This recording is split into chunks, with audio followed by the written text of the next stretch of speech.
ಎಲ್ಲರಿಗೂ ನಮಸ್ಕಾರ. ಜೀವನದಲ್ಲಿ ಯಶಸ್ವಿ ವ್ಯಕ್ತಿಯಾಗಿ ಹೊರಹೊಮ್ಮಲು 9 ನಿಯಮಗಳು. ಯಾರ ಮೇಲೂ ಅವಲಂಬಿತರಾಗಬೇಡಿ. ನಿಮಗೆ ಬೆಲೆ ಸಿಗದ ಜಾಗಕ್ಕೆ ಎಂದೂ ಹೋಗಬೇಡಿ. ನಿಮ್ಮನ್ನು ಕೇವಲ ಒಂದು ಆಯ್ಕೆಯಾಗಿ ಪರಿಗಣಿಸಿದವರಿಗೆ ನಿಮ್ಮ ಅವಶ್ಯಕತೆ ಎಷ್ಟಿದೆ ಎಂಬುದನ್ನು ತೋರಿಸಿ.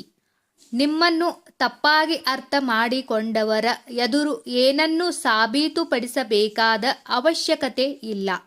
ನಿಮಗೆ ನೋವುಂಟಾದ ಜಾಗದಲ್ಲೇ ನಿಮ್ಮ ಸಂತೋಷವನ್ನು ಹುಡುಕುವುದನ್ನು ನಿಲ್ಲಿಸಿ. ನನ್ನ ಪ್ರಕಾರ ಚಿಂತೆ ಅಂದರೆ ದುಪ್ಪಟ್ಟು ನರಳುತ್ತಿದ್ದೀರಿ ಎಂದರ್ಥ. ಗೌಪ್ಯತೆಯನ್ನು ಕಾಪಾಡಿಕೊಳ್ಳಿ, ಯಾಕೆಂದರೆ ಎಲ್ಲರೂ ನಿಮಗೆ ಒಳಿತನ್ನೇ ಬಯಸುವವರು ರಾಗಿರುವುದಿಲ್ಲ.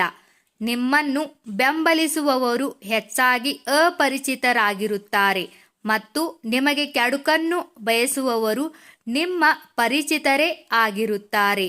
ನಿಮ್ಮನ್ನು ಅರಿಯದೆ ನಿಮ್ಮ ಬಗ್ಗೆ ಅಭಿಪ್ರಾಯ ವ್ಯಕ್ತಪಡಿಸುವವರ ಬಗ್ಗೆ ತಲೆ ಕೆಡಿಸಿಕೊಳ್ಳಬೇಡಿ. ನಿಮಗೆ ನೋವುಂಟಾದ ಜಾಗದಲ್ಲೇ ನಿಮ್ಮ ಸಂತೋಷವನ್ನು ಹುಡುಕುವುದನ್ನು ನಿಲ್ಲಿಸಿ. ನಿಮಗೆ ನೋವುಂಟಾದ ಜೀವನದಲ್ಲಿ ಏನಾದರೂ ಮಾಡಲು ಹೋದಾಗ ಅನೇಕ ಅಡೆತಡೆಗಳು ಬರುತ್ತವೆ. ಅವುಗಳನ್ನು ಎದುರಿಸಿ ನಿಲ್ಲಬೇಕು. ಸ್ನೇಹಿತರೆ, ಈ ಮಾಹಿತಿ ನಿಮಗೆ ಇಷ್ಟವಾದರೆ ದಯವಿಟ್ಟು ನಮ್ಮ ಚಾನಲ್ ಸಬ್ಸ್ಕ್ರೈಬ್ ಮಾಡಿ, ವಿಡಿಯೋಗೆ ಲೈಕ್ ಮಾಡಿ, ವಿಡಿಯೋನ ಶೇರ್ ಮಾಡಿ. ಎಲ್ಲರಿಗೂ ಧನ್ಯವಾದಗಳು.